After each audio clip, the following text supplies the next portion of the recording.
Hello दोस्तों, यह कहानी जीजा और साली पर आधारित है। शादी के दिन मेरी साली मुझे बहुत पसंद आई। शादी की रात मैंने अपनी पत्नी को बगल के रूम में बंद कर दिया।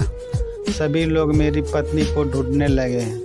मैंने भी शोर मचाना शुरू कर दिया कि मेरी पत्नी किसी दूसरे के संग भाग गई है। मैंने ससुराल वालों से कहा कि मेरी इज्जत का सवाल है, लोग हमारे बारे में जानेंगे तो क्या सोचेंगे कि पहली रात को ही इसकी पत्नी इसे छोड़कर दूसरे के संग भाग गई। मैंने अपने ससुर से कहा कि तुम अपनी दूसरी बेटी से मेरी शादी करा दो। मेरी शादी हो गई और मैं अपने घर खुशी खुशी लेकर अपने घर चला आया।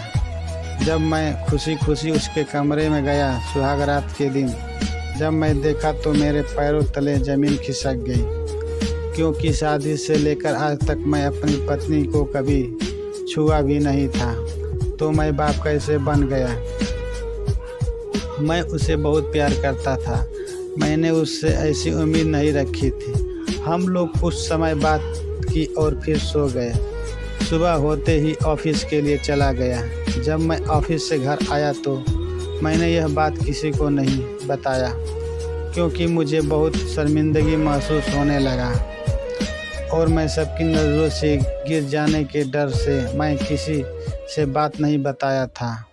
इसलिए मैंने अपने घर वालों से कुछ नहीं कहा, लेकिन मेरे बिना कुछ कहे मेरे घर वाले जान गए। बेटा, मुझे पता है यह तुम्हारा बच्चा नहीं है। मैंने अपनी माँ के मुंह से यह बात सुनते ही मैं बहुत हैरान हो गया। इनको कैसे पता चला? उन्होंने मुझसे कहा, घबराओ मत बेटा, मैं तुम्हें सब कुछ बता दूंगी। यह बात तुम किसी से जाहिर मत करना, क्योंकि एक रिश्तेदार इस बच्चे को गोद लेना चाह रहे हैं। तुम इस बच्चे को लाड प्यार दुलार करना, क्योंकि इस बच्चे को एक रिश्तेदार लेने के लिए आ रहे हैं। उनके सामने तुम इस बच्चे को लाड प्यार दुलार करना, ताकि उन्हें लगे कि उन्हीं का बच्चा है।